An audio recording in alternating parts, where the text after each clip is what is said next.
Markas Besar Kepolisian RI geger pada pertengahan Mei 2010. Indonesia Corruption Watch melansir temuan ke media, ihwal kepemilikan rekening tak wajar belasan perwira tinggi polisi. Isi rekening salah seorang jenderal disebut mencapai 95 miliar rupiah. Tim laporan utama majalah Tempo kemudian menelusuri jejak rekening para perwira polisi itu. Berdasarkan data yang diperoleh dari seorang pejabat lembaga negara, para perwira polisi itu juga diwawancarai mengenai asal-usul duit di rekeningnya. Maka terbitlah laporan utama rekening gendut perwira polisi di majalah Tempo edisi 28 Juni sampai 4 Juli 2010. Laporan itu mempertot perhatian publik karena menyajikan ulasan detil isi kantong sejumlah jenderal kepolisian. 5 tahun berselang, Januari 2015, KPK menetapkan Budi Gunawan sebagai tersangka rekening gendut yang ketika itu ia ditunjuk Presiden Joko Widodo sebagai calon tunggal Kapolri dan berakhir gagal karena terseret kasus tersebut. Pada tahun 2012, Polri kembali dirundung masalah korupsi. Kali ini melibatkan mantan Kepala Korps Lalu Lintas Polri, Irjen Pol Joko Susilo yang tersandung dugaan korupsi simulator SIM senilai 196 miliar rupiah. Saat melakukan pemeriksaan, tim KPK sempat dipersulit. Barang bukti yang hendak diangkut direbut kembali untuk dibawa masuk ke kantor Korps Lalu Lintas. Aksi ini seolah dibalas oleh Polri dengan mengepung gedung KPK. Pada tanggal 5 Oktober 2012, puluhan anggota BRIMOB datang untuk menangkap salah satu penyidik KPK, yakni Novel Baswedan. Novel dijadikan tersangka atas aksi penganiayaan berat saat masih bertugas di Kepolisian Daerah Riau pada tahun 2004. Dari peristiwa inilah muncul istilah cicak versus buaya. Sebenarnya, istilah cicak versus buaya itu ditelurkan oleh Komjen Pol Susno Duaji yang menganalogikan KPK sebagai cicak kecil dan Polri sebagai buaya.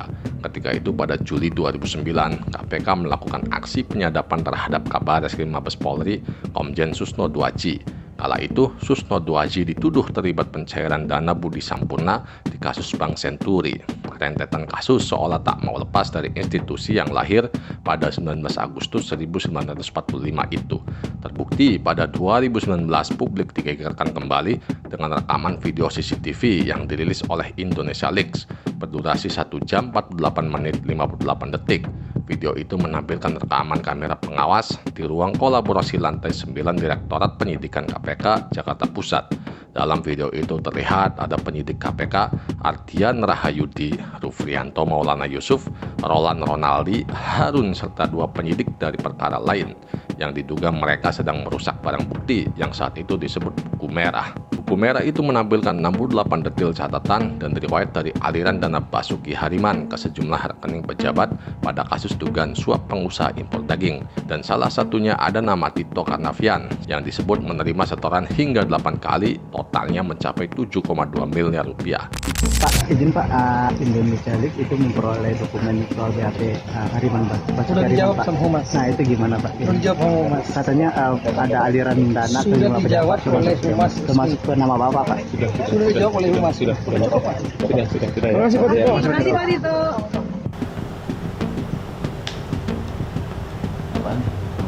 Ini kan udah soal asyir, ngapain sih tanya lagi?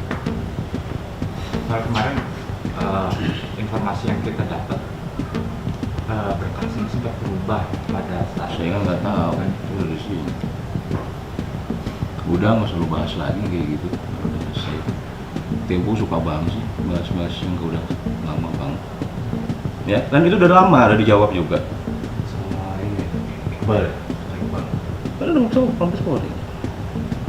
Gimana? Mas, nggak usah direkam. Lalu muncul kasus pembunuhan yang dilakukan Kadif Propam Irjen Pol Verdi Sambo pada 2022. Belum tuntas kasus Sambo, mencuat kasus konsorsium 303 terkait judi online, yang mana diduga di dalam tubuh Polri ada organisasi yang disebut konsorsium 303 yang mengendalikan judol dalam hal pengamanan. Diduga konsorsium tersebut menerima ratusan miliar rupiah per bulan dari setoran para bandar judol. Dan yang terbaru, kasus Vina Cirebon yang dari tahun 2016 hingga saat ini 2024 belum tuntas. Sumpah, capek banget ngikutin kasus ini, Bray. Udah kayak sinetron aja, penuh drama dan berjilid, Bray. Dari berbagai persoalan itu, Polri jadi sorotan di mata dunia, Bray. Ada 2 lembaga survei dunia yang memberi penyematan kepada Polri. Pertama adalah lembaga survei internasional Gallup yang memberi predikat Polri sebagai polisi terbaik peringkat 5 dunia, Bray.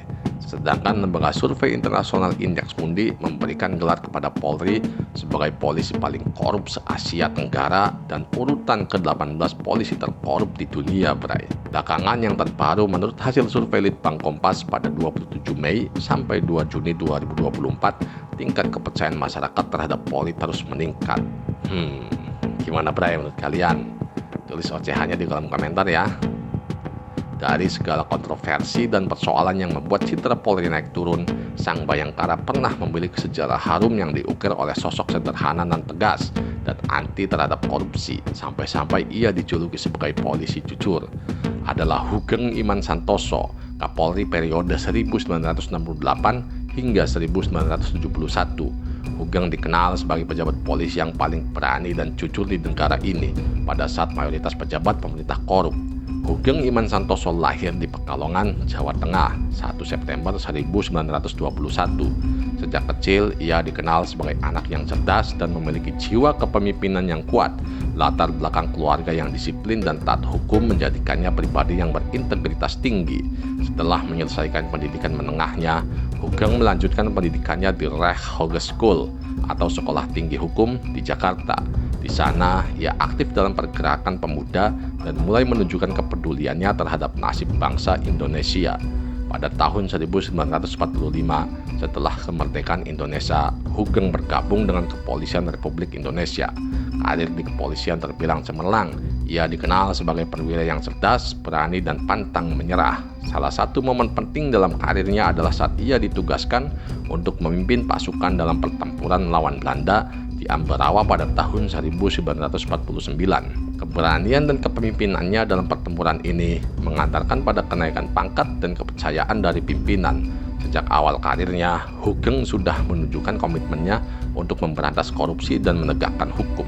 Ia tak segan-segan untuk menindak para koruptor, bahkan terhadap pejabat tinggi sekalipun. Salah satu contohnya adalah saat ia menindak tegas kasus korupsi di lingkungan Departemen Pertahanan pada tahun 1950-an. Ketegasannya ini membuatnya dibenci oleh para koruptor, namun dihormati oleh masyarakat yang mendambakan keadilan. Hugeng membawa angin segar bagi institusi Polri yang saat itu marak korupsi. Ia gencar memberantas praktik suap dan penyelundupan, tak pandang bulu, bahkan terhadap petinggi negara. Salah satu operasi besarnya adalah membongkar sindikat penyelundupan mobil mewah yang melibatkan oknum pejabat tinggi. Ketegasan dan integritasnya dalam menegakkan hukum menjadikannya panutan bagi masyarakat dan polisi muda. Namun, komitmen Hugeng terhadap pemberantasan korupsi tak sejalan dengan kepentingan Orde Baru. Kegigihannya dalam mengusut kasus korupsi beras Bulog yang melibatkan Bob Hasan, Roni Soeharto, memicu keretakan hubungannya dengan sang presiden. Hugeng dianggap sebagai penghambat agenda politik Orde Baru. Puncak ketegangan terjadi saat Hugeng mencopot Letjen Ali Murtopo, salah satu orang kepercayaan Soeharto, dari jabatannya sebagai Asisten Panglima Komando Operasi atau ASOP Kodam Jaya. Pencopotan ini dipicu oleh keterlibatan Ali Murtopo dalam kasus penyelundupan mobil mewah. Pada tahun 1971, Soeharto memberhentikan Hugeng sebagai Kapolri dengan alasan masa pensiunnya sudah dekat. Namun, publik meyakini bahwa pencopotan ini merupakan upaya Soeharto untuk menyingkirkan Hugeng yang dianggap sebagai batu sandungan bagi rezimnya. Diberhentikan dari jabatannya sebagai Kapolri tidak menyurutkan semangat Hugeng untuk memperjuangkan keadilan dan kebenaran.